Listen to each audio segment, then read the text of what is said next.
Apa artinya benar-benar dilahirkan kembali? Yohanes 4 ayat 1 sampai 19. Ketika Tuhan Yesus mengetahui bahwa orang-orang Farisi telah mendengar bahwa ia memperoleh dan membaptis murid lebih banyak daripada Yohanes, meskipun Yesus sendiri tidak membaptis, melainkan murid-muridnya, ia pun meninggalkan Yudea dan kembali lagi ke Galilea. Ia harus melintasi daerah Samaria. Maka sampailah ia ke sebuah kota di Samaria yang bernama Sikar, dekat tanah yang diberikan Yakub dahulu kepada anaknya Yusuf. Di situ terdapat sumur Yakub. Yesus sangat letih oleh perjalanan. Karena itu ia duduk di pinggir sumur itu. Hari kira-kira pukul 12. Maka datanglah seorang perempuan Samaria hendak menimba air. Kata Yesus kepadanya, "Berilah aku minum." Sebab murid-muridnya telah pergi ke kota membeli makanan. Maka kata perempuan Samaria itu kepadanya, "Masakan engkau, seorang Yahudi, minta minum kepadaku, seorang Samaria?" Sebab orang Yahudi tidak bergaul dengan orang Samaria. Jawab Yesus kepadanya, "Jikalau engkau tahu tentang karunia Allah dan siapakah dia yang berkata kepadamu, 'Berilah aku minum,' niscaya engkau telah meminta kepadanya, dan ia telah memberikan kepadamu air hidup." Kata perempuan itu kepadanya, "Tuhan, engkau tidak punya timba dan sumur ini amat dalam.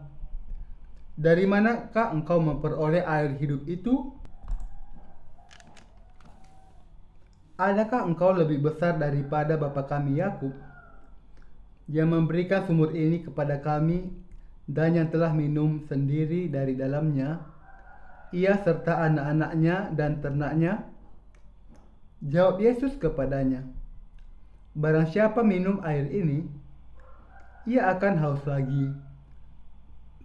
Tetapi barang siapa minum air yang akan kuberikan kepadanya, ia tidak akan haus untuk selama-lamanya. Sebaliknya, air yang akan kuberikan kepadanya akan menjadi mata air di dalam dirinya, yang terus-menerus memancar sampai kepada hidup yang kekal." Kata perempuan itu kepadanya, "Tuhan, berikanlah aku air itu, supaya aku tidak haus dan tidak usah datang lagi ke sini untuk menimba air." Kata Yesus kepadanya, "Pergilah, panggillah suamimu dan datang ke sini." Kata perempuan itu, "Aku tidak mempunyai suami." Kata Yesus kepadanya, "Tepat katamu, bahwa engkau tidak mempunyai suami, sebab engkau sudah mempunyai 5 suami, dan yang ada sekarang padamu bukanlah suamimu. Dalam hal ini engkau berkata benar." Kata perempuan itu kepadanya, "Tuhan, nyata sekarang padaku bahwa engkau seorang nabi." Pertemuan kebangkitan rohani hari ini membahas pertanyaan, apa artinya benar-benar dilahirkan kembali? Seperti yang Anda ketahui, akhir-akhir ini ungkapan dilahirkan kembali dengan lincah digunakan di berbagai kalangan, termasuk politikus dan agama lain. Anda mungkin pernah mendengar politisi mengatakan bahwa partainya harus dilahirkan kembali, atau seseorang mengatakan bahwa keluarganya harus dilahirkan kembali. Orang-orang berbicara tentang dilahirkan kembali secara terus-menerus. Tetapi apa sebenarnya artinya dilahirkan kembali? Dilahirkan kembali artinya terlahir dengan hidup baru. Tetapi saya bertanya-tanya dengan berapa banyak yang berbicara tentang kelahiran kembali ini yang benar-benar mengetahui arti sebenarnya, selain notasinya yang sederhana. Kemungkinan besar begitulah cara orang berpikir bahwa mereka dapat dilahirkan kembali ketika mereka hanya mengubah pikiran dan perilaku mereka. Namun, arti sebenarnya dari dilahirkan kembali dijelaskan sebagai berikut. Diri Anda yang lama telah berlalu dan Anda dilahirkan kembali menjadi manusia baru, semuanya berkat Allah. Dengan kata lain, Anda bukan lagi bersama diri lama Anda yang hidup di kehidupan lampau, tetapi sebaliknya, Anda telah menjadi manusia baru dan sekarang menjadi milik Allah, sama seperti Abram menjadi Abraham dan Saul menjadi Paulus. Ketika kita membuka Alkitab, kita melihat bahwa Saul pada awalnya berdiri melawan Allah dan pengikutnya. Itu adalah tugasnya untuk memburu orang-orang yang percaya Allah seperti anjing pelacak. Sebelum bertemu Yesus, dia yakin bahwa ini adalah hal yang benar untuk dilakukan. Namun, begitu Saul bertemu dengan Allah, dia menyadari kebenaran yang sebenarnya dan namanya diubah menjadi Paulus dan menjadi orang yang sama sekali berbeda. Ketika kita benar-benar dilahirkan kembali melalui Tuhan, kita dalam rupa juga mengubah nama kita. Kita tidak mendapatkan nama baptisan seperti yang dilakukan orang Katolik, tetapi hidup kita diubah menjadi kehidupan yang benar-benar baru. Ini berarti bahwa ketika kita dibasuh bersih dari dosa-dosa kita dengan percaya kepada Injil air dan Roh, hidup dan pikiran kita secara fundamental berubah. Kita dilahirkan kembali sebagai laki-laki dan perempuan baru. Sama seperti Saul, bukan lagi dirinya yang dulu dan telah diubah menjadi Paulus. Kita yang serupa bukan lagi diri kita yang lama, yaitu berkat Roh Kudus, kita menyadari bahwa di dalam diri kita sekarang ada pribadi baru yang menjadi milik Allah. Inilah artinya benar-benar dilahirkan kembali. Mereka yang belum benar-benar dilahirkan kembali tidak dapat berkata, kelahiran kembali terjadi dengan percaya kepada Injil air dan Roh. Sebaliknya, mereka mencoba menyesuaikan konsep tersebut dengan pikiran duniawi dan kedagingan mereka. Jadi mereka salah mengira perubahan dalam manifestasi lahiriah mereka sebagai dilahirkan kembali. Tetapi Anda dan saya tahu bahwa kelahiran kembali yang sejati berarti dibasuh dari segala dosa kita dan dilahirkan kembali menjadi orang yang tidak berdosa dengan percaya kepada Injil air dan Roh. Kita berkumpul di sini hari ini untuk memahami apa artinya dilahirkan kembali. Seperti yang bisa Anda lihat dari salah satu pamflet yang mempromosikan kebaktian kebangunan rohani hari ini, di bawah judul utama terdapat subjudul yang ditulis dengan huruf kecil, Mata Air Kekal yang Memuaskan Dahaga Anda Selamanya. Ini ditulis untuk menunjukkan bahwa ketika Anda dilahirkan kembali, Anda tidak akan pernah lagi haus. Nah, apa sebenarnya artinya ini?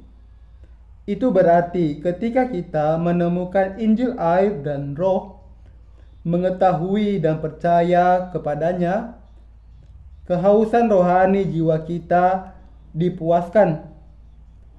Merupakan fakta yang tidak dapat disangkal bahwa manusia tidak hanya membutuhkan roti dari daging, tetapi juga roti dari Roh dalam hidup mereka selama hidup di dunia ini.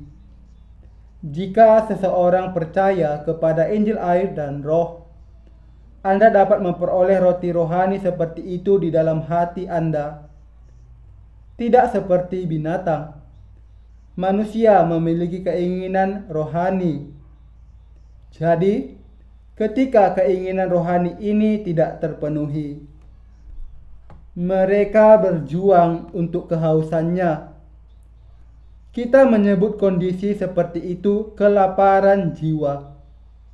Untuk dibebaskan dari kelaparan jiwa ini, seseorang harus memiliki firman Allah yang merupakan roti dari roh. Lalu, apakah roti jiwa untuk umat manusia? Itu tidak lain adalah firman Injil tentang air dan roh yang mengalir dari dalam jiwa. Orang yang dilahirkan kembali selalu memiliki firman Injil tentang air dan roh yang merupakan roti jiwa, sehingga mereka dapat memuaskan mereka yang haus secara rohani. Tuhan berkata di dalam Yohanes 4 ayat 14, "Barang siapa minum air ini, ia akan haus lagi. Tetapi barang siapa minum air yang akan kuberikan kepadanya, ia tidak akan haus untuk selama-lamanya.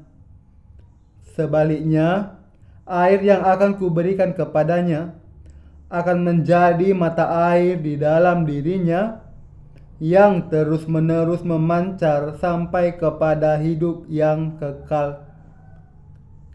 Beberapa orang di sini telah melihat firman ini digenapi di dalam hati mereka, tetapi ada orang lain yang tidak menganggapnya demikian dan oleh karena itu masih merasa kehausan. Rekan seiman terkasih, Tuhan datang mencari kita melalui Injil air dan roh, dan Dia telah memberi kita pengampunan dosa. Sekarang setelah kita menerima pengampunan dosa, Dia masih bersama kita sebagai Roh Kudus.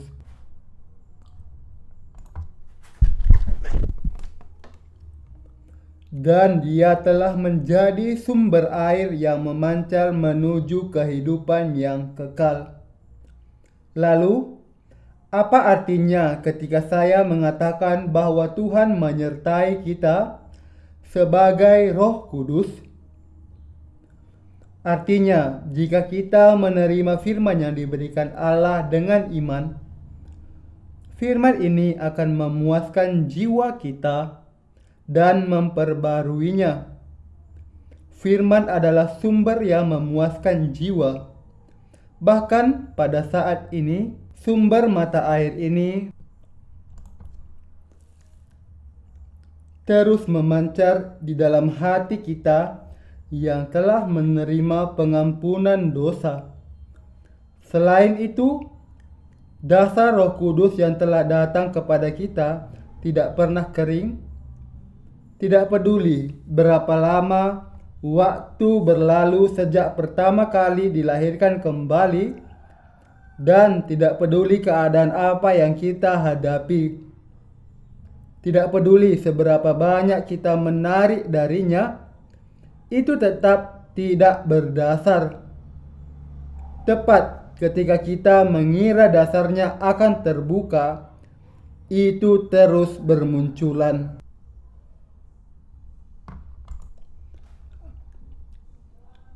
Sumber mata air yang kekal pada dasarnya berbeda dari sumber mata air biasa. Sumber mata air biasa nantinya akan mengering seiring waktu, tetapi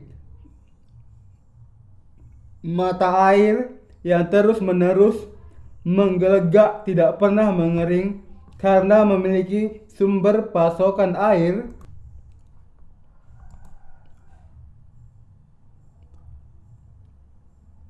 yang tak ada henti-hentinya. Karena ada sumber air seperti itu, ia terus bermunculan dan menggelembung.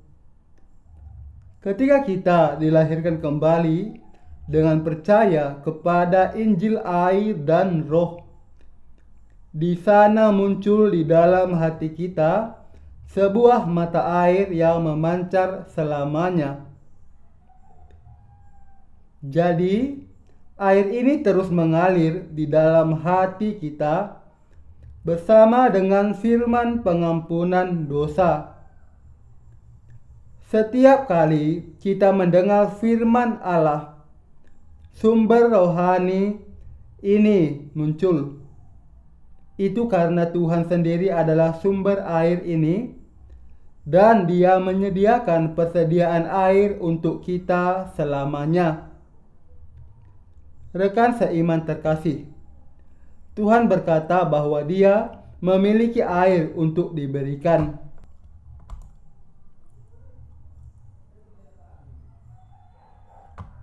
Dia ingin memberi kita sumber ini melalui Injil, air, dan Roh. Sekarang kita telah dibasuh bersih dari dosa-dosa kita dan dilahirkan kembali dengan percaya kepada Injil, air, dan Roh. Kita telah minum dari sumber kehidupan yang memuaskan selamanya. Karena itu kita tidak akan pernah haus lagi. Hal-hal seperti itu mungkin terjadi karena rahasia luar biasa tentang dilahirkan kembali dan menerima berkat Allah yang tersembunyi di dalam Injil, air, dan Roh. Dapatkah Anda sekarang melihat betapa menakjubkan berkat Injil, air, dan Roh bagi kita? Apakah Anda memiliki iman kepada Injil, air, dan Roh?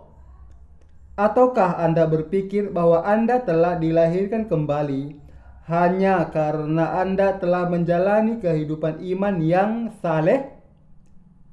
Kecuali kalau Anda bertemu dengan Tuhan yang telah datang melalui Injil, air, dan Roh, Anda tidak akan pernah benar-benar dilahirkan kembali. Inilah kebenaran. Dan ini adalah kasih Allah yang menakjubkan. Setelah lahir, semua orang ditetapkan untuk mati. Bagaimana kemudian orang bisa dibasuh bersih dari segala dosa mereka dan dilahirkan kembali? Mengingat kenyataan bahwa semua manusia yang lahir di dunia ini pasti mati pada suatu saat, dan bahwa kehidupan dunia mereka berakhir begitu mereka meninggal, bagaimana mungkin seseorang bisa dilahirkan kembali dengan percaya kepada Injil, air, dan Roh? Pemikiran manusia membuat ini tidak mungkin. Namun, Tuhan telah membuat kita menerima pengampunan dosa melalui Injil, air, dan Roh. Dan Dia telah memberkati kita untuk dilahirkan kembali melalui Injil surgawi ini. Ini adalah berkat Tuhan yang luar biasa yang diberikan hanya kepada mereka yang telah menemukan anugerah keselamatan dengan percaya kepada Injil, air, dan Roh yang diberkati Allah. Dilahirkan kembali adalah kasih istimewa Allah dan karunia pengampunan dosanya. Semua berkat ini dan anugerah pengampunan dosa ditemukan di dalam Injil, air, dan Roh yang diberikan Allah. Setiap orang telah berdosa dan meninggalkan Allah, dan karena itu harus dibinasakan. Kita tidak ada pengecualian dengan aturan ini, tetapi karena kita mendengar dan percaya kepada firman yang diberikan Allah tentang pengampunan dosa, kita datang untuk menerima hidup baru ini. Karena ini adalah berkat Allah yang telah datang melalui Injil, air, dan Roh. Hanya mereka yang percaya kepada Injil ini yang bisa dilahirkan kembali. Dan saat kita melanjutkan hidup kita, kita akan menyadari bahkan lebih dalam lagi betapa besarnya berkat bahwa kita telah menerima hidup baru dari Allah melalui Injil, air, dan Roh. Tuhan berkata kepada kita, "Datanglah kepadaku, semua yang haus, dan minumlah dengan cuma-cuma." Tuhan memang telah memberi kita airnya yang kekal. Kita telah mengalami mujizat seperti itu dalam hidup kita, semua berkat Tuhan. Jiwa kita yang sebelumnya selalu haus, sekarang telah menerima hidup baru melalui Injil, air, dan Roh untuk tidak pernah haus lagi. Dalam kebangkitan rohani ini, saya ingin terus membagikan firman tentang bagaimana seseorang dapat disucikan dari dosa dan benar-benar dilahirkan kembali. Saya sangat bersyukur atas anugerah yang Tuhan berikan kepada kita, sehingga saya tidak bisa tidak berterima kasih kepadanya sekali lagi pada saat ini. Mereka yang telah menjadi orang kudus sama. Dalam perikop kitab suci hari ini, kita melihat Tuhan berjalan ke Galilea dan melewati kota tertentu dalam perjalanannya, yang merupakan tanah Samaria, untuk membantu Anda lebih memahami. Saya juga akan meluangkan sedikit waktu untuk menjelaskan sejarah Samaria. Tanah Samaria pada waktu itu dulunya adalah tanah kerajaan Israel Utara. Ketika kerajaan Israel Utara menjadi rusak dan jatuh ke dalam kekacauan rohani, Sargon kedua, penerus Salmaneser Raja Asyur, menyerbu dan menaklukkannya. Saat itu, Raja Sargon mendeportasi dan memperbudak semua laki-laki di kerajaan Israel Utara dan menetap di tanahnya dengan rakyatnya sendiri. Para perempuan yang tersisa di kerajaan Israel Utara diambil oleh orang Asyur sebagai istri mereka. Sebagai hasil dari perkawinan antar setelah deportasi dan permukiman kembali, penduduk Samaria menjadi ras campuran. Dengan kata lain, ada percampuran paksa antara orang Israel dengan orang bukan Yahudi. Karena alasan inilah orang Samaria dipandang rendah oleh orang Yahudi. Dalam pembacaan kitab suci hari ini, kita melihat Tuhan bertemu dengan seorang perempuan di tanah Samaria ini. Ketika Tuhan meminta air kepada perempuan itu, Dia berkata kepadanya, "Bagaimana engkau seorang Yahudi meminta air kepadaku, seorang Samaria?" Seperti dijelaskan sebelumnya, pada masa itu orang Samaria dicemooh dan dianiaya habis-habisan oleh orang Yahudi. Meskipun mereka berdua adalah orang Israel, orang Yahudi menolak untuk berhubungan dengan orang Samaria. Kita dapat dengan mudah melihat betapa banyak cemoohan yang dihadapi orang Samaria, baik pada tingkat pribadi maupun rohani. Jadi, tidaklah terlalu mengada-ngada bagi perempuan Samaria untuk terkejut ketika Yesus meminta air kepadanya. Kenyataan bahwa Yesus, seorang Yahudi, memulai percakapan dengannya, seorang Samaria, sendiri merupakan peristiwa yang sangat mengejutkan pada saat itu. Tetapi Tuhan kita tidak hanya berbicara kepada perempuan Samaria dalam hal ini, tetapi Dia cukup sering mengunjungi dan tinggal di tanah Samaria. Disinilah letak pemeliharaan Tuhan kita yang mendalam dalam menjangkau orang Samaria.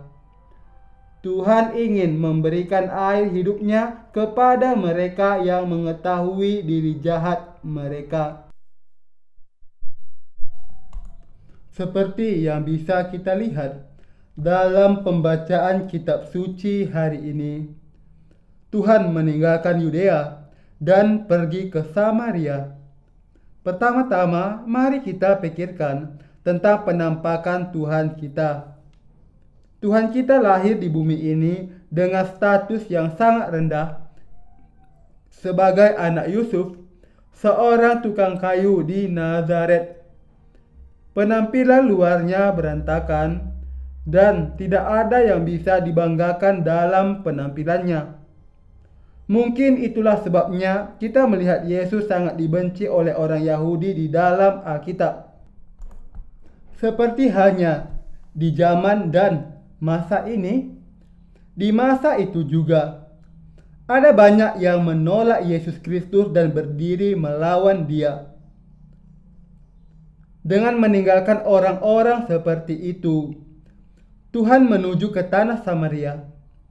Penduduk tanah Samaria tidak memiliki kebajikan untuk dibanggakan, tetapi hanya memiliki rasa malu. Mereka memiliki banyak kekurangan, baik secara pribadi maupun dari segi agama. Kerendahan hati Samaria adalah fakta sejarah yang terbukti. Raja Salomo, yang kita semua kenal baik, memiliki seorang hamba bernama Yeroboam. Salomo melayani Allah dengan setia pada awalnya, tetapi kemudian dia menjadi rusak secara rohani. Dan ketika ini terjadi, Allah berkata bahwa Dia akan memberikan setengah dari Israel kepada Yeroboam. Dan setelah Salomo meninggal, Yeroboam menjadi raja kerajaan Israel Utara seperti yang dijanjikan Allah. Namun, setelah naik tahta kerajaan Israel Utara, Yerobeam menjadi sangat prihatin. Dari seorang pelayan belaka, dia telah menjadi raja dalam semalam. Mengingat ini, dia mungkin tidak bisa menahan diri untuk tidak mengkhawatirkan tahtanya. Jadi, untuk mencegah otoritas kerajaannya dirusak, dia membangun kuil lain di tempat lain di wilayah itu. Kuil yang didirikan sudah ada di Yerusalem, tetapi karena ini berada di dalam wilayah kerajaan Yehuda Selatan, Yerobeam membangun kuil lain di wilayahnya sendiri. Permasalahannya menjadi lebih akut. Dia juga mengubah tanggal hari pendamaian bagi Israel yang ditetapkan untuk hari ke-10 bulan ke-7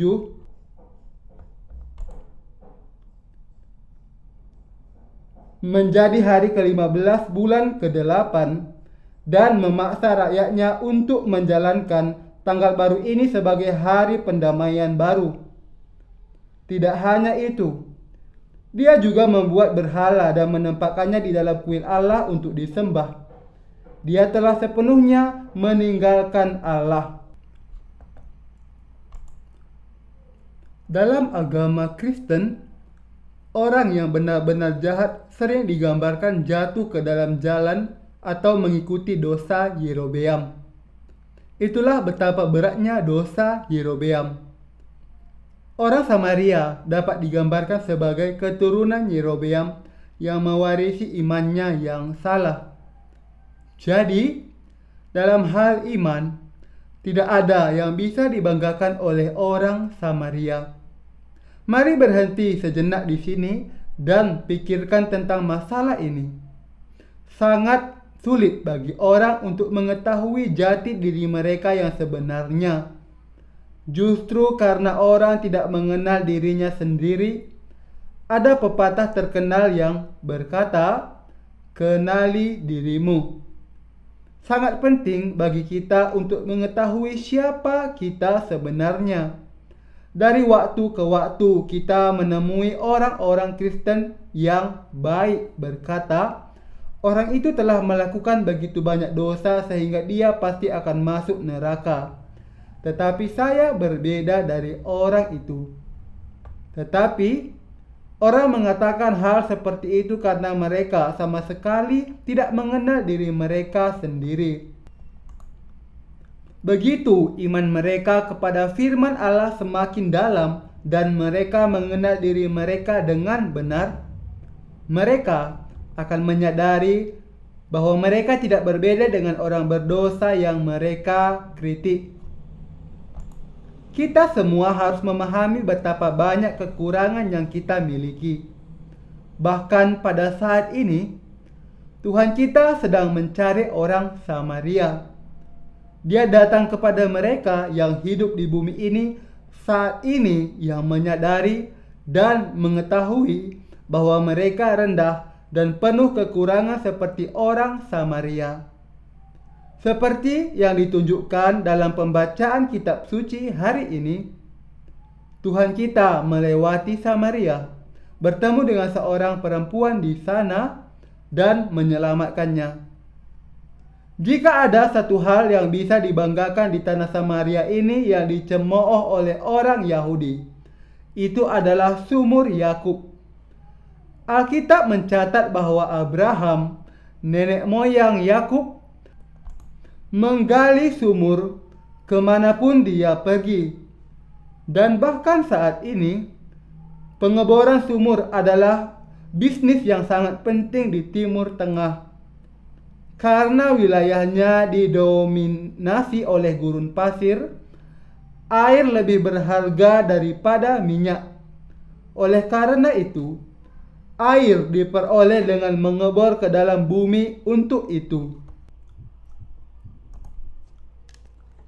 Tentu saja, sumur di dalam kitab suci tidak hanya sekedar mengandung makna literal sebagai sumber fisik air. Secara rohani, sumur Yakub melambangkan penamaan gereja Allah.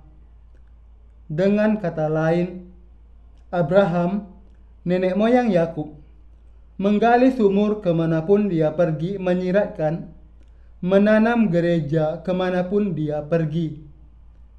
Dan seperti yang kita ketahui dengan baik, Yakub, cucu Abraham, tidak menerima berkat melalui usahanya sendiri. Sebagai gantinya, dia memakai anugerah Allah berkat bantuan ibunya Ribka. Sederhananya, Yakub adalah orang yang licik yang tidak dapat menerima berkat Allah sendiri seperti orang Samaria. Tetapi berkat bantuan ibunya, dia dapat menerima berkat Tuhan. Secara rohani, ibunya di sini menunjuk kepada gereja. Mari kita kembali ke perikop kitab suci hari ini. Ada tertulis bahwa seorang perempuan Samaria datang ke sumur Yakub untuk menimba air. Mari kita pikirkan apa artinya ini. Orang Samaria memiliki sumur ini yang merupakan warisan dari nenek moyang iman mereka. Namun, yang mereka miliki hanyalah sumur itu sendiri, sementara iman Yakub belum diturunkan kepada mereka. Meskipun orang Samaria memiliki sumur Yakub di kota mereka, mereka telah jatuh secara rohani, sehingga mereka hanya mewarisi iman yang rusak daripada mendapatkan warisan iman yang tepat. Meskipun mengambil dari sumur Yakub dan meminum airnya, mereka tidak pernah bisa memuaskan dahaga mereka, tidak sekalipun. Orang Samaria mendapatkan air dari sumur Yakub, tetapi mereka masih haus. Inilah yang terjadi meskipun jika mereka mengenal Yakub dengan baik secara rohani, mereka akan menerima pengampunan dosa. Daripada mewarisi iman Yakub, mereka mewarisi ajaran dan ritual yang baru saja rusak. Rekan seiman terkasih, gereja manapun yang telah mewarisi ritual semacam itu tidak memiliki apa-apa selain kepercayaan dogmatis. Berbicara tentang kepercayaan dogmatis, Mungkin tidak ada negara di mana kepercayaan tradisional berjalan sedalam dan sekuat Israel. Orang-orang Yahudi sepenuhnya legalis dan sektarian. Saat ini, sistem kepercayaan dogmatis orang Yahudi telah dikendurkan secara signifikan. Kadang-kadang, kita melihat di TV bahwa perempuan di Israel hidup dengan cara yang sangat modern. Ini tidak terbayangkan oleh orang-orang Yahudi legalistik di masa lalu. Orang Yahudi telah melihat kepercayaan dogmatis mereka hancur, tetapi jika ada satu hal yang masih bisa mereka banggakan, itu adalah sisa-sisa dari agama Kristen. Hanya itu yang mereka miliki. Saya sama sekali tidak mencoba untuk menurunkan iman mereka. Sebaliknya, poin yang saya buat adalah bahwa inti dari iman yang benar tidak terlihat oleh mereka, yaitu percaya kepada Yesus Kristus sebagai juru selamat. Untuk memahami keterkaitan antara dogma dan iman, diperlukan pemahaman yang mendasar tentang berbagai aliran dalam teologi. Jadi saya ingin meluangkan waktu untuk menjelaskannya. Saat ini, ada dua aliran global dalam teologi. Yang satu adalah teologi konservatif dan yang lainnya adalah teologi liberal. Teologi liberal dibagi lagi menjadi teologi kritis dan teologi progresif. Sesuai dengan namanya, teologi kritis melihat Alkitab melalui lensa kritis. Ada beberapa teolog kritis di Korea, dan orang-orang ini menyangkal bahwa Yesus Kristus berjalan di atas air. Dan mereka juga menyangkal bahwa Yesus secara mukjizat memberi makan 5.000 orang dengan 5 roti dan 2 ikan. Mereka yang mengikuti teologi progresif menganjurkan perubahan sosial melalui iman. Mereka berkata, mereka yang tertindas secara politik harus dibebaskan. Kita harus melawan para penindas dan menemukan kebebasan. Sama seperti orang Israel yang melarikan diri dari perbudakan di Mesir, kita orang Kristen juga harus mendapatkan kebebasan. Kita harus melawan pemerintah yang menindas. Ini adalah hal-hal menarik yang mereka katakan. Mereka sering terlihat dalam protes. Para penganut teologi progresif ini tidak benar-benar percaya kepada Alkitab sebagaimana adanya, melainkan hanya menerima beberapa aspek yang sesuai dengan orientasi progresif mereka. Dengan kata lain, daripada berupaya membangun kerajaan Allah, mereka percaya secara selektif pada tulisan-tulisan Alkitab yang berbicara tentang urusan duniawi. Seperti ini, iman mereka tidak murni karena mereka menuntut keadilan dan kesetaraan sosial.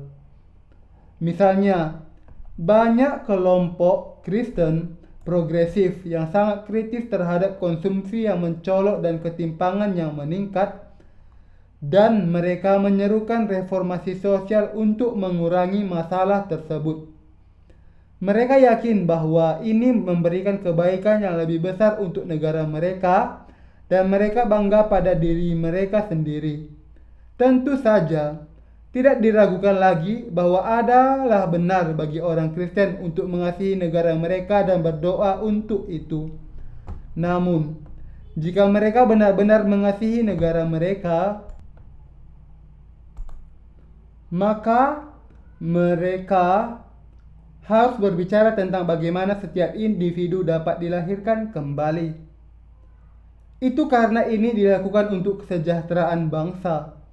Maka individu harus sejahtera terlebih dulu, dan ketika individu menerima pengampunan dosa dan menjadi salah satu umat Allah yang sempurna, maka itu hanya masalah bangsa itu untuk menjadi makmur. Di ujung lain spektrum yang berlawanan dengan teologi liberal, Anda akan menemukan teologi konservatif yang kami ikuti. Teologi konservatif ini adalah tentang mempercayai firman Allah persis seperti apa adanya. Namun, mengikuti firman Allah secara harfiah itu menimbulkan masalah. Sayangnya, iman beberapa orang pada Injil air dan roh yang diucapkan oleh Allah bercampur dengan kepercayaan legalistik. Mereka yang terlalu menekankan hukum akhirnya mengikuti keyakinan dogmatis mereka sendiri daripada substansi Allah. Teologi konservatif belum tentu buruk dalam bentuk aslinya. Ini tentang percaya kepada firman Allah sebagaimana adanya. Namun, itu telah diubah menjadi percaya hanya pada dogma yang rusak. Tugas gereja Allah yang sebenarnya adalah membimbing orang-orang percaya untuk menjalani kehidupan yang layak dan menyembuhkan luka hati mereka dengan Injil firman air dan roh. Tetapi kekristenan modern telah gagal untuk memenuhi kewajiban ini. Sumur Yakub dan tanah Samaria dalam pembacaan kitab suci hari ini secara tepat melambangkan gereja seperti itu. Gereja manapun yang tidak memiliki Injil air dan roh yang merupakan substansi iman yang sejati tidak dapat memuaskan dahaga rohani jemaatnya, tidak peduli seberapa keras mereka percaya. Itu karena iman mereka tidak lebih dari sumur kosong. Samaria memiliki sumur Yakub, tetapi tidak ada roti sejati di sana. Dalam nada yang sama, meskipun ada banyak gereja di zaman ini, hanya sedikit dari mereka yang memiliki Injil air dan roh yang sejati seperti yang dimiliki oleh gereja Allah. Yesaya 28 ayat 9-10 mengatakan, "Kepada siapakah dia ini mau mengajarkan pengetahuannya, dan kepada siapakah ia mau menjelaskan nubuat-nubuatnya? Seolah-olah pada anak yang baru disapih dan yang baru cerai susu. Sebab harus ini, harus itu, mesti begini, mesti begitu. Tambah ini, tambah itu."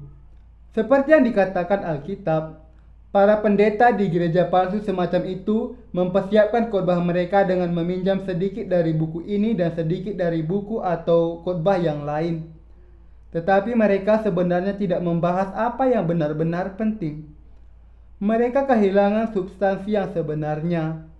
Ini tidak lain adalah Injil air dan roh yang merupakan substansi firman yang sebenarnya. Para pengkhotbah hari ini kesulitan mempersiapkan khotbah mereka karena mereka sendiri tidak memiliki iman yang benar dan belum menerima pengampunan dosa.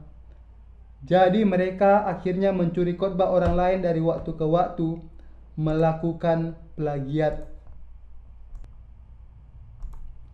Sepertinya saya sedikit menyimpang di sini. Bagaimanapun, Samaria telah menggali sumur oleh Yakub. Tetapi orang-orang di sana tidak dapat memuaskan dahaga rohani mereka dengan air dari sumur ini.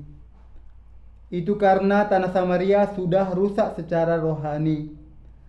Sejak zaman Yerobeam kuno, mereka tidak menyembah Tuhan menurut hukum dan ketetapan iman. Berhala telah menjadi dewa mereka, diikuti oleh kerusakan rohani total. Kita harus melihat langsung pada kenyataan, dan kita harus tanpa ragu mengandalkan Injil air dan roh yang disimpan di dalam firman Allah.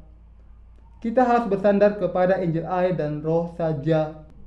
Namun, orang Kristen di zaman dan waktu ini tidak melihat firman Allah dengan benar dan tidak mengetahui Injil air dan roh. Ketika agama Kristen pertama kali diperkenalkan ke Korea, banyak orang yang percaya setidaknya dengan membaca firman Allah dengan rajin. Jadi, banyak gerakan pertobatan muncul hanya dari keyakinan legalistik.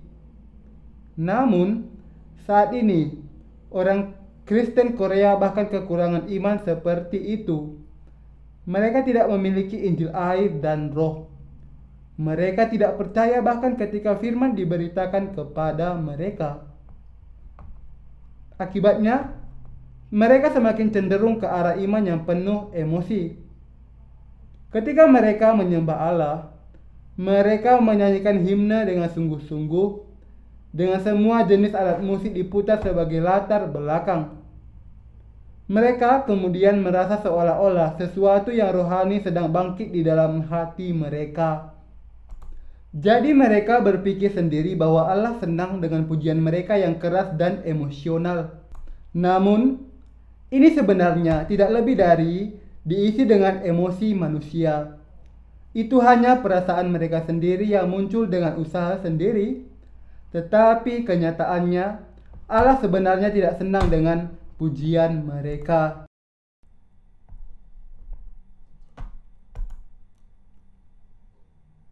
Seolah-olah ini tidak cukup. Kita melihat hari-hari ini banyak yang memproklamirkan diri sebagai nabi. Sebagai perwakilan dari para nabi palsu tersebut misalnya, ada organisasi Kristen yang berbicara tentang pengangkatan pada tanggal 28 Oktober. Beberapa waktu yang lalu saya bertemu dengan seorang wartawan dari Gangwon Daily dan dia terlihat sangat terkejut ketika saya mengatakan kepadanya bahwa ada banyak pendeta Korea mendukung pengangkatan pada 28 Oktober. Tetapi itu adalah kenyataan yang dingin. Mereka mengumpulkan pengikut yang mudah tertipu dengan menggunakan doktrin 28 Oktober. Anda mungkin tidak tahu betapa sesatnya hal-hal seperti itu. Bahkan di Eropa, tempat lahir iman Kristen, kepercayaan mistik seperti itu mengamuk ketika agama Kristen naik. Banyak gereja di zaman ini sama seperti orang Samaria. Iman mereka tidak lebih dari cangkang kosong. Awalnya, mereka memulai dengan keyakinan formalistik. Tetapi iman mereka tidak dapat dipertahankan dengan dogma ini. Jadi mereka cenderung ke arah mistisisme dan sekarang itu tidak cukup. Jadi mereka sekarang menarik emosi orang. Kenyataan apapun yang mengandalkan emosi sudah jelas cacat. Di beberapa negara ada pendeta musik. Para pendeta ini telah mempelajari musik secara profesional dan pelayanan mereka melalui musik. Di Korea juga, pendeta musik seperti itu mulai diperhatikan selama beberapa tahun terakhir. Tentu saja, menginjili melalui musik itu perlu. Namun, jika itu dilakukan dengan salah, itu hanya bisa menarik emosi orang dan menjadi bermasalah. Itu tidak melakukan apa-apa tetapi memicu emosi jemaat. Tidak peduli seberapa baik Anda mengarahkan perasaan orang kepada Allah.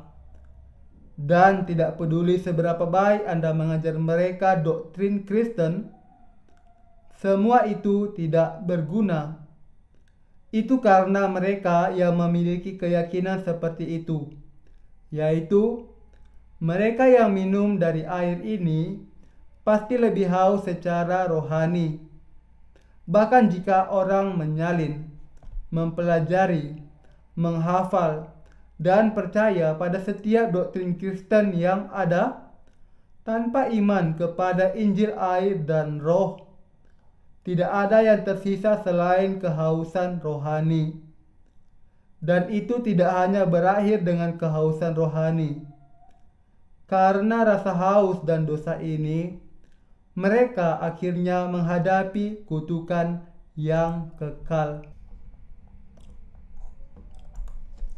Mungkin kelihatan seolah-olah doktrin Kristen yang diajarkan dan dianut oleh berbagai denominasi saat ini memberikan iman kepada banyak orang dan meyakinkan mereka.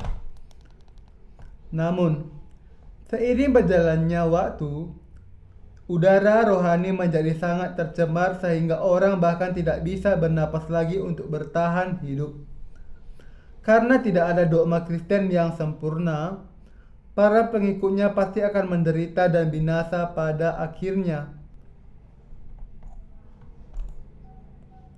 Hal yang sama berlaku untuk keyakinan emosional. Pada awalnya, orang merasa sangat baik berdasarkan emosi mereka sendiri. Namun, begitu mereka jatuh ke dalam dosa mereka sendiri dan terperangkap di dalamnya, mereka tidak dapat lepas dari rawa itu. Dan pada akhirnya, mereka pasti binasa karena dosa-dosa mereka. Ketika orang Kristen hari ini melakukan pelanggaran, mereka dituduh melakukan pelanggaran ini oleh setan, dan karena mereka tidak dapat melarikan diri dari tuduhan ini, mereka mencapai kematian secara tak terelakkan. Setiap orang berdosa. Satu-satunya cara untuk melepaskan diri dari dosa adalah dengan percaya kepada Injil air dan Roh. Tidak ada jalan lain. Jika Anda tidak percaya kepada Injil air dan Roh, Anda akan binasa baik tubuh maupun roh. Semuanya mungkin nampak baik-baik saja pada awalnya, tetapi di kemudian hari Anda akan dirasuki oleh setan dan tidak akan dapat mengendalikan diri Anda sendiri. Jadi, mereka yang hanya bersikeras pada tradisi, berpegang pada doa mereka sendiri, dan hanya mengejar kepenuhan emosi adalah seperti perempuan Samaria. Doktrin Kristen seperti itu tidak dapat sepenuhnya memuaskan dahaga rohani perempuan Samaria yang datang untuk menimba air. Air ini mungkin menghilangkan rasa hausnya selama beberapa jam, tetapi dia akan haus lagi tidak lama kemudian.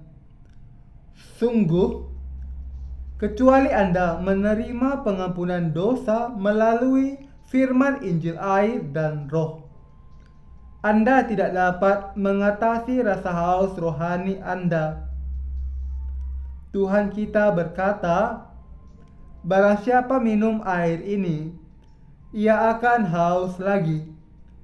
Tetapi barang siapa minum air yang akan kuberikan kepadanya, ia tidak akan haus untuk selama-lamanya.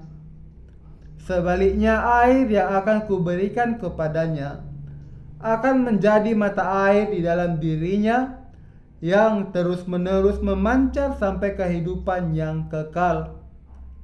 Seperti yang dikatakan Alkitab di sini, jika kita mendengarkan dengan cermat Injil air dan Roh, firman Tuhan, bahkan hanya sekali dan percaya kepadanya, kita akan menerima pengampunan dosa dan tidak pernah haus lagi. Dan firman Tuhan dan berkat-Nya akan terus mengalir di dalam kita.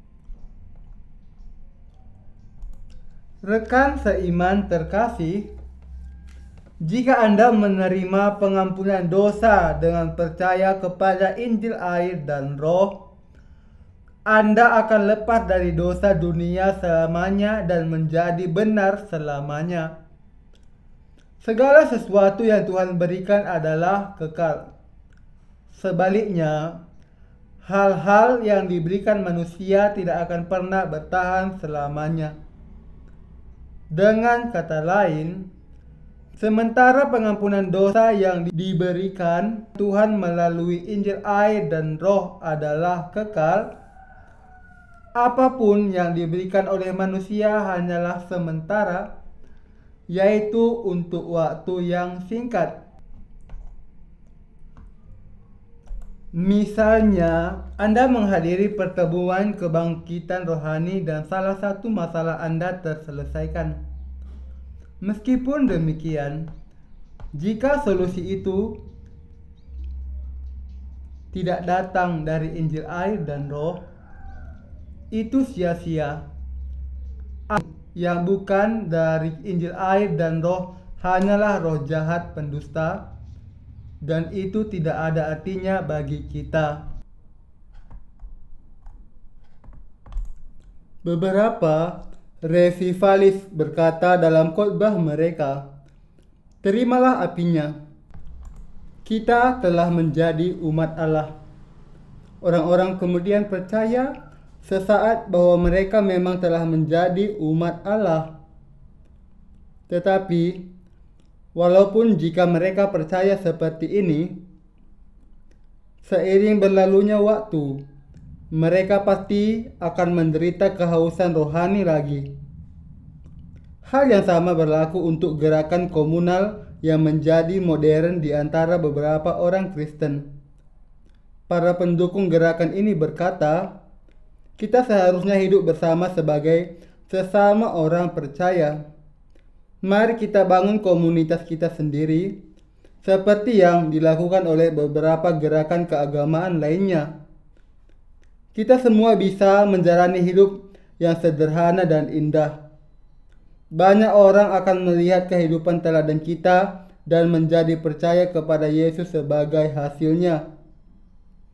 Mereka belajar pengetahuan dari umat Katolik yang telah terlibat secara ekstensif dalam gerakan semacam itu. Meskipun banyak orang Kristen yang bersemangat ikut serta dalam gerakan ini, ada batasannya juga dalam hal ini. Itu karena baik kehidupan komune maupun imannya tidak abadi. Daripada mencoba untuk memuaskan dahaga rohani kita di tempat lainnya, kita harus mendengarkan hanya dengan firman Allah. Kita harus bertanya kepada diri sendiri, apa yang Tuhan katakan kepada kita? Apa arti yang mendalam dari firman ini? Firman Allah memiliki hidup yang kekal, mata air yang tidak pernah kering, pengampunan dosa yang kekal, dan jalan untuk menjadi benar selamanya. Namun, mereka yang tidak memiliki pemahaman yang benar tentang firman Allah dan belum minum dari air pemberian Allah, mencoba untuk menafsirkan firman ini sesuai dengan standar moral buatan manusia sendiri. Mereka berkata, mari percaya bahwa siapapun yang hanya percaya kepada Yesus telah diselamatkan. Mereka kemudian meneriakkan nama Tuhan 3 kali dan percaya bahwa mereka sekarang telah menjadi umat Allah. Mereka memiliki kesaksian seperti ini. Tuhan adalah Tuhan saya. Saya telah meninggalkan agama Buddha dan berhala. Allah sendiri adalah Allah saya. Saya percaya. Tetapi, rekan seiman terkasih, apakah ini benar-benar artinya percaya kepada Yesus? Tidak. Tentu saja tidak. Ini hanya mengubah agama seseorang. Bagaimana orang-orang seperti itu berpikir ketika mereka membaca ayat-ayat kitab suci hari ini? Mereka akan berpikir, kami melihat bahwa perempuan Samaria itu sering pergi ke sumur untuk menimba air. Jadi kita juga harus sering pergi ke sumur untuk menimba air. Bahwa perempuan pergi ke sumur untuk menimba air sama dengan pergi ke gereja sering untuk mendengarkan firman. Karena kita perlu sering menerima firman, kita harus sering datang ke gereja juga. Kita tidak boleh melewatkan pertemuan gereja apapun, apakah itu kebaktian doa pagi, kebaktian malam, atau pertemuan kebangkitan rohani. Seperti ini, mereka menafsirkan firman dari sudut pandang manusia menurut moral dunia. Tetapi bagian ini tidak menunjukkan makna yang begitu sederhana. Di Korea ada sebuah organisasi yang disebut Komite Kristen untuk Praktik Etis yang menganjurkan orang Kristen untuk menjadi baik dan menjalani kehidupan yang lurus dan bajik secara moral. Para teolog, pendeta, dan orang awam yang tak terhitung jumlahnya berpartisipasi dalam hal ini. Mereka berkata, setiap orang Kristen harus menjadi baik. Tetapi ini adalah hal yang salah untuk dikatakan. Tidak seharusnya orang Kristen menjadi baik.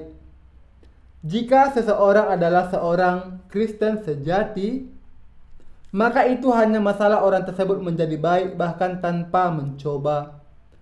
Pada dasarnya, manusia pasti penuh dengan kekurangan. Tidak peduli berapa banyak organisasi seperti Komite Kristen untuk Praktik Etis menyerukan kepada orang Kristen untuk menjalani kehidupan yang benar secara moral, tanpa pengampunan dosa, mereka tidak bisa tidak berubah menjadi munafik. Berbicara kepada orang-orang Farisi yang bercat putih, Yesus berkata, "Bertobatlah, keturunan ular beludak." Hanya karena orang percaya kepada Yesus, mereka tidak bisa menjadi anak-anak Allah. Alkitab dengan jelas mengatakan bahwa untuk menjadi umat Allah yang benar, mereka harus menerima pengampunan dosa melalui Injil air dan Roh. Ini berarti kebajikan dan perbuatan baik Anda bukanlah jawaban atas kesulitan Anda. Tidak ada yang dapat Anda lakukan sendiri untuk mencapai keselamatan. Di dalam pembacaan kitab suci hari ini, perempuan Samaria gagal mengenali Yesus pada awalnya meskipun dia datang ke sumur Yakub setiap hari untuk menimba air. Dengan kata lain, dia tidak mengenali Injil air dan Roh yang benar. Yesus berkata kepadanya pada saat itu, "Jika kamu tahu siapa yang meminta kamu air, niscaya kamu telah meminta air hidup yang kekal kepadanya." Rekan seiman terkasih, banyak sekali gereja saat ini yang menipu jemaat mereka dengan doktrin Kristen yang tidak berguna daripada memberitakan Injil air dan Roh. Mereka berkata dengan gamblang bahwa jika orang hanya percaya kepada Yesus sebagai nikmat mereka, mereka semua bisa menjadi umat Allah dan dilahirkan kembali. Mereka mengatakan bahwa Anda juga bisa dilahirkan kembali saat tidur atau berdoa. Mungkin ada berbagai cara di mana ini terjadi, tetapi klaim mereka adalah bahwa siapapun dapat dilahirkan kembali hanya dengan percaya kepada Yesus. Namun, Tuhan kita tidak datang kepada siapapun yang percaya dengan cara dan doktrin yang salah seperti itu. Dia datang hanya kepada mereka yang tahu bahwa mereka sendiri adalah pendosa keji. Justru kepada orang-orang seperti itulah Tuhan datang melalui Injil air dan Roh, seperti perempuan Samaria dalam pembacaan kitab suci hari ini. Ada banyak hal yang hidup berdampingan di dalam diri manusia, dari daging hingga hati, dosa, hukum keselamatan, hati nurani manusia, dan hukum Allah. Tetapi terlepas dari ini, apa yang pada akhirnya diinginkan semua orang hanyalah satu hal, itu adalah pembebasan hati nurani. Dengan kata lain, orang ingin roh mereka benar-benar dibebaskan. Tidak peduli seberapa sempurna pengetahuan seseorang tentang doktrin Kristen ortodoks, Anda tidak bisa tidak terikat oleh dosa dan berubah menjadi budak kejahatan. Orang ini kemudian pasti akan mendambakan kebebasan sejati. Dan Allah berkata bahwa Dia akan datang kepada orang-orang seperti itu yang terikat dalam dosa dan mendambakan kebebasan roh mereka. Tuhan tidak datang kepada siapapun yang menyembunyikan dosa-dosanya, seperti manusia pertama Adam menutupi dirinya dengan daun ara. Dengan kata lain, Tuhan tidak mendatangi mereka yang mengelilingi diri mereka sepenuhnya dengan doktrin Kristen. Bahkan jika Dia akan datang, Dia akan pergi begitu saja dengan berkata, "Kamu terlalu sempurna." Rekan seiman terkasih, sekarang Anda harus menyingkirkan semua doktrin yang sia-sia. Dan Anda harus menyadari di hadapan Allah siapa Anda sebenarnya. Anda harus melihat langsung masalah dosa yang dihadapi jiwa Anda, membawa masalah ini kepada Allah, dan meminta pertolongannya. Allah kemudian akan datang kepada Anda dan menyelesaikan masalah ini untuk Anda. Sebaliknya, jika Anda menutupi diri Anda dengan daun ara bahkan setelah melakukan dosa seperti Adam dan Hawa, dan Anda menyembunyikan diri Anda sendiri meskipun Tuhan telah datang mencari Anda, maka Anda tidak akan dapat bertemu dengannya. Ini mirip dengan menolak pakaian baru yang Tuhan coba pakai untuk Anda dan berkata kepadanya, "Saya tidak suka pakaian ini. Saya suka pakaian doktrinal saya sendiri." Anda kemudian akan menolak firman pengampunan dosa yang diberikan Allah. Itu karena dari tampilan luar, doktrin terlihat sempurna. Mereka dilapisi dengan kilauan dan segala sesuatu yang enak dipandang.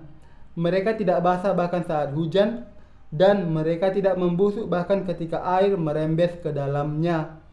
Tetapi doktrin yang tampaknya sempurna ini memiliki satu kelemahan fatal. Doktrin tersebut bahkan menghalangi firman Allah untuk masuk. Rekan seiman terkasih, jika Anda mengenakan pakaian doktrin, Anda sekarang harus melepaskannya. Tidak peduli seberapa baik Anda dalam hal doktrinal, jika Anda memiliki dosa di dalam hati Anda, maka Anda tetaplah orang berdosa. Tidak peduli seberapa berpengetahuan Anda tentang Alkitab, jika Anda masih belum bertemu Tuhan dengan benar dan hati Anda masih berdosa, maka Anda adalah orang berdosa. Oleh karena itu, Anda harus membuka hati Anda sekarang. Biarkan masalah itu keluar. Dosa-dosa Anda apa adanya, dan selesaikan dosa-dosa Anda dengan hanya mengandalkan firman Allah.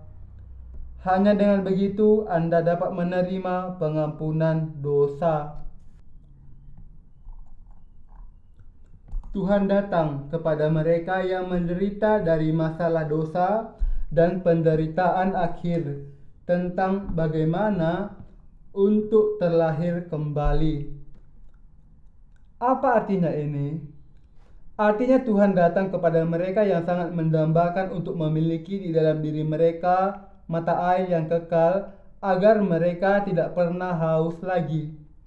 Dan itu berarti bahwa Tuhan menyelesaikan masalah dosa dengan sempurna dengan Injil air dan Roh untuk orang-orang seperti itu dan memberikan keselamatan kepada mereka.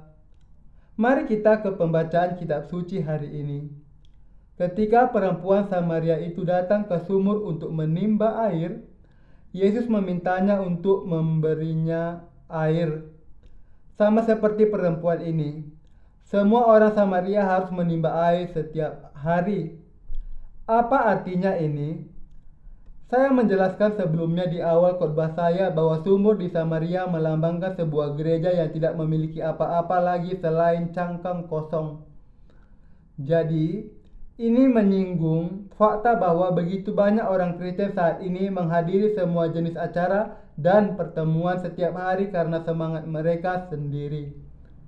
Dengan kata lain, meskipun firman Tuhan yang benar ada tepat di depan mereka, mereka tidak dapat melihat Tuhan karena mereka terlalu sibuk melakukan pekerjaan mereka yang tidak berguna. Mereka sangat sibuk sehingga mereka bahkan tidak punya waktu untuk mendengarkan firman Tuhan dengan benar. Perempuan Samaria yang bertemu Yesus dalam bagian kitab suci hari ini hanyalah salah satu dari banyak orang yang datang ke sumur untuk menimba air setiap hari. Seperti orang lain, dia juga tidak terbuka baik secara etika maupun keyakinan. Jadi, ketika Tuhan meminta air, dia tidak punya air untuk diberikan kepadanya. Ketika kita melihat situasi yang dihadapi oleh perempuan Samaria ini, kita bisa melihat sekilas kekristenan hari ini. Semua orang Kristen saat ini bergulat dengan masalah dosa di dalam hati mereka seperti perempuan Samaria ini. Jika mereka terus terikat oleh doktrin atau tradisi gerejanya sendiri, meski sedang menghadapi masalah dosa di dalam hati, mereka tidak akan bisa lepas dari situ. Mereka membutuhkan keberanian yang luar biasa kuat untuk melarikan diri dari tempat itu. Bagaimana perempuan Samaria yang mirip dengan orang Kristen saat ini, dia berani, jujur, dan terus terang. Ketika Tuhan berkata kepadanya, "Jika kamu tahu siapa yang memintamu untuk air, niscaya kamu meminta air hidup dan aku akan memberikannya kepadamu." Katanya tanpa ragu-ragu, "Tuhan, berikanlah aku air ini." Bukan tubuhnya yang haus, tetapi jiwanya. Itulah mengapa dia meminta firman Tuhan sepenuhnya dan meminta air hidup kepadanya. Setelah menemukan keberanian seperti ini, perempuan Samaria itu memang menerima air hidup dari Yesus Kristus. Dia telah bertemu dengan Mesias di sana. Dan kita tidak perlu melihat betapa bahagianya perempuan ini karena jiwanya dibebaskan. Rekan seiman terkasih, masa ini adalah masa yang tepat ketika kita membutuhkan keberanian seperti perempuan Samaria. Saya pernah mendengar seseorang berkata bahwa dia terlalu frustasi ketika dia mendengarkan firman yang dikhotbahkan di gereja yang disebut ortodoks. Jadi, karena berpikir bahwa kebenaran yang sebenarnya ditemukan di dalam bidah, dia pergi ke gereja lain yang dituduh bidah. Tetapi yang menakjubkan, orang ini berkata bahwa dia menerima pengampunan dosa yang sebenarnya di dalam gereja yang dikutuk sebagai bidah.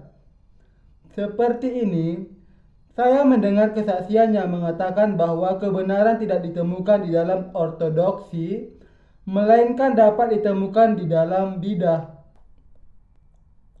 Berbicara tentang pembasuhan regenerasi dan pembaruan Roh Kudus, Tuhan berkata di dalam Titus pasal 3, "Seorang bidah yang sudah 1-2 kali kau nasihati, hendaklah engkau jauhi. Engkau tahu bahwa orang yang semacam itu benar-benar sesat dan dengan dosanya menghukum dirinya sendiri." Menurut bagian ini, mereka yang mengaku bahwa dirinya masih orang berdosa memang bidah. Dan mereka yang mengatakan bahwa mereka telah dilahirkan kembali dengan percaya kepada Yesus, meskipun dosa-dosa mereka tetap utuh, juga adalah bidah. Jadi, tidak lain adalah apa yang disebut gereja ortodoks yang mungkin sesat. Mari kembali ke pembacaan kitab suci hari ini. Tertulis di dalam Yohanes 4 ayat 11-12. Kata perempuan itu kepadanya, "Tuhan, engkau tidak punya timba dan sumur ini amat dalam. Dari manakah engkau memperoleh air hidup itu?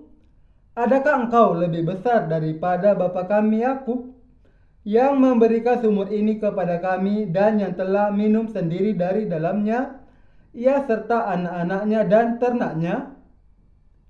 Di sini, perempuan Samaria itu meragukan kuasa Tuhan, bertanya kepadanya, "Apakah engkau lebih besar dari Yakub yang menggali sumur ini dengan baik?" Sama seperti banyak orang di zamannya dan kebanyakan orang saat ini, perempuan Samaria mempertanyakan Yesus hanya berdasarkan penampilan luarnya. Dia bertanya kepadanya, "Bagaimana aku bisa mendapatkan air hidup darimu ketika engkau bahkan tidak memiliki apapun untuk menimba air dan sumurnya begitu dalam? Bisakah engkau benar-benar memberi saya air hidup? Apakah engkau lebih besar dari siapapun yang aku kenal?" engkau pasti tidak terlihat seperti itu. Apakah engkau lebih baik dari semua pendeta? Apakah engkau lebih baik dari semua denominasi dan semua teolog? Apakah engkau lebih besar bahkan dari Yakub? Bahwasannya perempuan Samaria mengajukan pertanyaan seperti itu kepada Tuhan menunjukkan bahwa dia masih tidak menyadari bagaimana Yesus lebih besar daripada tradisi atau doktrin manapun. Lalu, apa kebenarannya? Yesus adalah pencipta yang menciptakan alam semesta. Dia adalah putra dari Allah yang hidup, Tuhan atas segala sesuatu, dan Tuhan yang menyelamatkan. Yesus juga yang telah memberikan kasih karunia kepada Yakub. Oleh karena itu, kenyataan bahwa Tuhan jauh lebih besar dan terhormat daripada Yakub adalah kebenaran yang tidak dapat disangkal, yang tidak memerlukan penjelasan lebih lanjut. Namun, masih ada orang yang tidak menyadari kebenaran ini, mengajukan pertanyaan bodoh seperti perempuan Samaria dalam bagian kitab suci hari ini dengan mengatakan, "Gerejamu sangat kecil. Apa yang bisa saya dapatkan dari tempat seperti itu? Penampilan luar Anda lebih rendah daripada diakan di gereja saya. Jadi bagaimana Anda bisa memberi saya air hidup agar tidak pernah haus lagi? Seminari mana yang Anda hadiri? Berapa tahun Anda belajar teologi?" Mereka yang mengatakan hal-hal seperti itu kepada para pengkhotbah Injil air dan roh masih belum cukup haus. Mereka tidak tahu penderitaan neraka. Mereka tidak tahu rasa sakit yang terik dari dosa. Mereka tidak dapat melihat dengan jelas bagaimana mereka sekarat karena kehausan sekarang, dan bagaimana rasa haus ini tidak dapat dipadamkan tidak peduli seberapa sering mereka minum air. Bayangkan seorang pasien yang usus buntu baru saja pecah berkata kepada dokter, "Berapa lama Anda belajar kedokteran? Apakah Anda memiliki kredensial sebagai spesialis? Apakah pisau ahli bedah Anda berkualitas tinggi?" Bagaimana mungkin ada orang yang punya waktu luang untuk mengatakan hal-hal seperti itu ketika usus buntunya pecah dan dalam kondisi kritis? Baru-baru ini saya melihat film komedi berjudul Buronan. Ada adegan dalam film di mana protagonis ditembak dan mengunjungi dokter hewan untuk mengeluarkan peluru. Tetapi dokter hewan tersebut bahkan tidak memiliki obat bius. Jadi dia meminta protagonis menggigit tulang anjing untuk mencegahnya berteriak dan mengeluarkan peluru. Seperti ini. Jika Anda sekarat karena luka tembak, Anda tidak akan peduli apakah itu dokter hewan atau tukang daging yang merawat luka Anda. Anda tidak akan peduli siapa yang membantu Anda. Anda tidak akan bersikeras untuk dirawat oleh dokter medis terpercaya yang didampingi oleh perawat terlatih. Prinsip yang sama berlaku untuk kehidupan beriman. Kredensial pendidikan dari mereka yang memberitakan Injil dan afiliasi denominasi mereka bukanlah yang penting.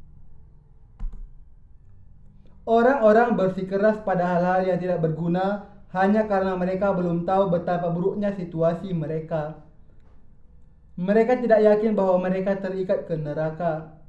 Tetapi, jika mereka tahu bahwa mereka akan dilemparkan ke neraka dalam waktu beberapa tahun, bukankah mereka semua akan mencoba semua yang mereka bisa untuk menghindari hal ini sejak mereka menyadarinya? Bagi seseorang yang sakit parah, penyembuh tidak harus seorang tabib yang berkualitas. Demikian juga dalam hal memberitakan Injil. Tidak masalah apakah seseorang adalah seorang pendeta terpelajar atau pembuat sepatu.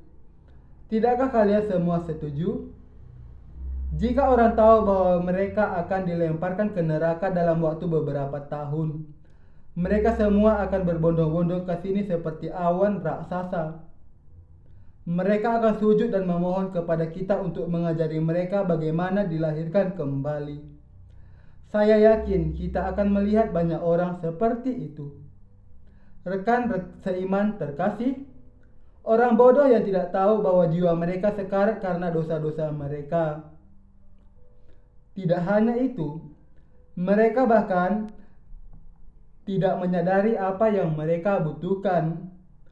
Oleh karena itu, agar masalah dosa-dosa kita terselesaikan dan memperoleh pembersihan dosa-dosa kita harus lembut hati di hadapan Tuhan.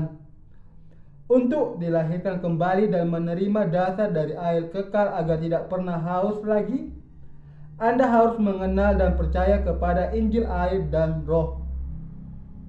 Jika Anda dilahirkan kembali sekarang, Anda akan minum dari mata air yang kekal sehingga tidak pernah haus lagi bahkan ketika Anda pergi ke kerajaan Allah. Anda harus tahu bahwa Injil air dan Roh efektif tidak hanya di bumi ini, tetapi juga di kerajaan Allah. Apa yang hendaknya Anda pertimbangkan ketika Anda melihat seseorang mengkhotbahkan Injil air dan Roh kepada Anda? Anda harus mempertimbangkan untuk percaya kepada Injil ini dan menerimanya dengan sepenuh hati. Tetapi, sebelum melakukannya, Anda harus menyadari bahwa Injil air dan Roh bukanlah sekedar doktrin kekristenan. Kapanpun Anda melihat seseorang memberitakan firman, Anda harus bertanya kepada diri sendiri, apakah orang ini benar-benar murid Yesus?